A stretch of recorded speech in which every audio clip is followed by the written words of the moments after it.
আপনারা স্যার দুইজনের নাম দিছিলাম স্যার, আপনি জানেন যে এনাদেরকে উপদেষ্টা করেন, করলে ভালো হবে, বিপ্লবের ভালো হবে, দেশের ভালো হবে। আপনি তো কথাটা রাখলেন না স্যার।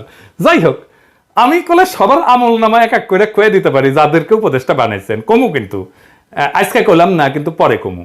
ইন্ডিয়া গলে ভালো করে জানে যে 1981 সালের মতো এইবারও আওয়ামী লীগকে সোজা পথে ক্ষমতায় আনা সম্ভব না। তাই তাদের কাছে বাংলাদেশকে পদতলে রাখার একমাত্র উপায় হচ্ছে এরশাদের মতো ঘুর পথে ক্ষমতায় আসা। এটাই তারা করিচ্ছে। এই জন্যই আপনার ক্যাবিনেটে সব 111 এর লোকজন ঘুর পথে। এই মুহূর্তে এই ধরনের একটা সম্ভাবনার বিরুদ্ধে ব্যবস্থা না নিলে আপনার সরকার অচিরেই বড় ধরনের বিপদে পড়বে। For more update, do like and subscribe. আপনারা স্যার দুইজনের নাম দিছিলাম স্যার, আপনি জানেন যে এনাদেরকে উপদেষ্টা করেন, করলে ভালো হবে, বিপ্লবের ভালো হবে, দেশের ভালো হবে। আপনি তো কথাটা রাখলেন না স্যার। যাই হোক, আমি কলে সবার আমল নামা এক এক করে কয়ে দিতে পারি যাদেরকে উপদেষ্টা বানাইছেন, কমু কিন্তু আজকে কইলাম না, কিন্তু পরে কমু।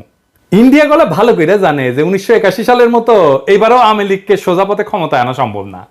তাই তাদের কাছে বাংলাদেশকে পদতলে রাখার একমাত্র উপায় হচ্ছে এরশাদের মতো ঘুর পথে ক্ষমতায় আসা। এটাই তারা করিচ্ছে। এই জন্যই আপনার ক্যাবিনেটে সব 111 এর লোকজন ঘুর পথে। এই মুহূর্তে এই ধরনের একটা সম্ভাবনার বিরুদ্ধে ব্যবস্থা না নিলে আপনার সরকার অচিরেই বড় ধরনের বিপদে পড়বে। For more update, do like and subscribe.